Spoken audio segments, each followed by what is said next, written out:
So you just got your first camera, or you're already a seasoned pro. But you've decided that you want to perfect your portrait photography. So let's talk about the basics of what it takes to take a good portrait, from lighting, composition, focal lengths, and settings.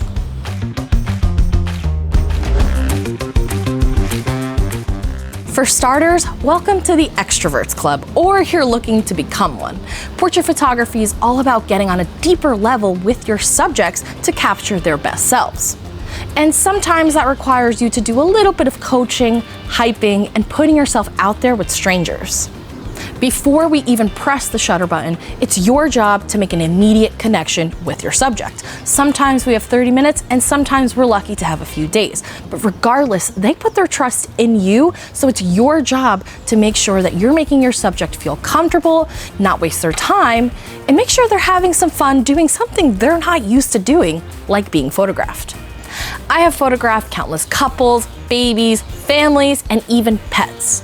And the very first thing I do, regardless of the age or species, is make sure that they're ready for some fun. And sometimes a little small talk and smiles and maybe some treats will go a long way. If you're interested in some icebreaker suggestions, or maybe what I like to say to keep my subjects happy, let me know in the comments and we could talk about it.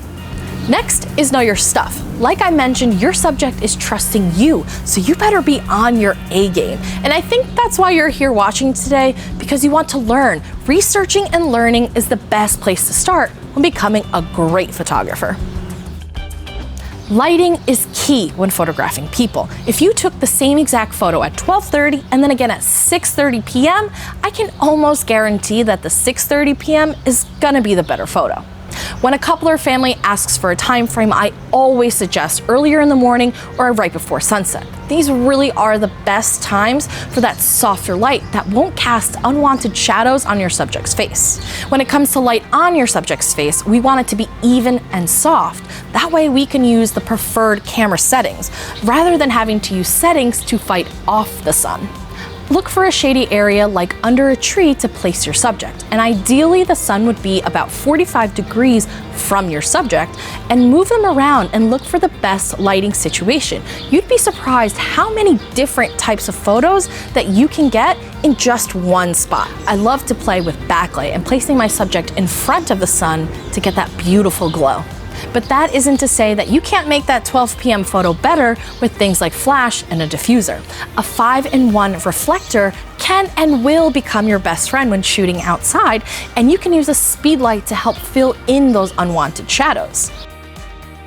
So you have a perfect golden hour and a beautiful location. Now this is where your talent really shines through, framing and posing your subject. Go into a session having an idea of what you want your results to be. I like to shoot a variety of environmental portraits, candids, close-ups, and a little bit out of the box. Our images will tell the love story of a couple or the story of a big chaotic family, and we want our galleries to reflect that. I love to use the rule of thirds, and I even turn the grid onto my screen to help me place my subject in the right spot. Play around with angles and see what kind of story it tells. I like to get a little low on couples to make them look like a power couple, or I like to get eye level to kids to make them not seem so small in such a big world. And as I keep mentioning, your subjects are trusting you. And remember, these are normally everyday people, so you need to find the best angles for their bodies and faces. Not everyone is comfortable in front of the camera. If anything, most aren't. So I like to use movement and candids to make my subjects look more comfortable and less stiff. I like to use things like walking towards the camera, a little dance, maybe a twirl with my couples. For families, I like to have the kids give mom or dad an extra big hug to bring that natural smile out of them. There is so much that you can do with your subjects to make them look like they're having fun and actually have fun, and it'll show in your results.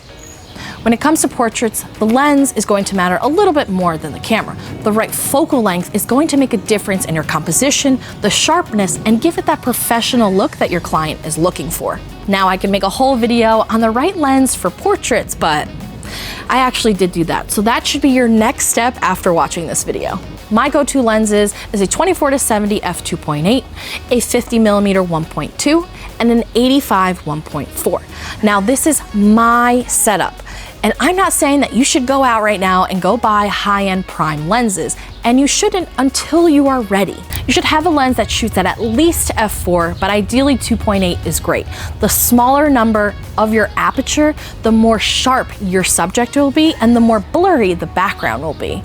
And the wider the aperture, the more light that enters your lens, which makes it great for low light situations. When shooting individuals, I like to aim for the 50mm or the 85mm so I can capture those sharp details on the face. But this is why it's important to shoot at an ideal time of day, because it would be really hard for me to shoot at an aperture of 1.2 in the bright sun without incorporating a diffuser, which would require an extra set of hands, or having to use an unnaturally fast shutter speed. I'm going to talk about a couple basic settings here, but with the assumption that you know the exposure triangle. So if that's something that's new to you, let me know in the comments and we can talk about it. When photographing a couple of people or a big family, I like to keep my aperture between f4 and f6 to make sure everybody is in focus. There is nothing worse than having everybody except grandma in focus. If you're married to using a fully wide open aperture like 2.8 or more, make sure everybody's standing in the same plane of focus. I like to have them put their heads together or stand in the same line and maybe hold hands. But generally, when you're photographing 3 or more people, keep your aperture around f4 and up, depending on how far away they are from each other.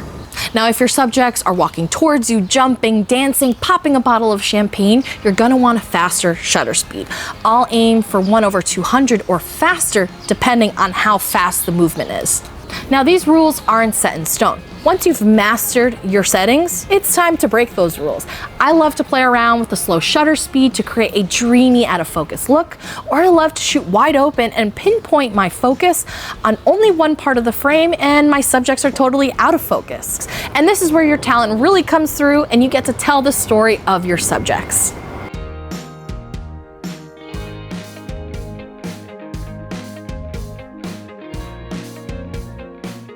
Whoa, that was a lot of information and I probably missed some. So let me know in the comments if there's something that you'd like me to make a video on when it comes to portrait photography.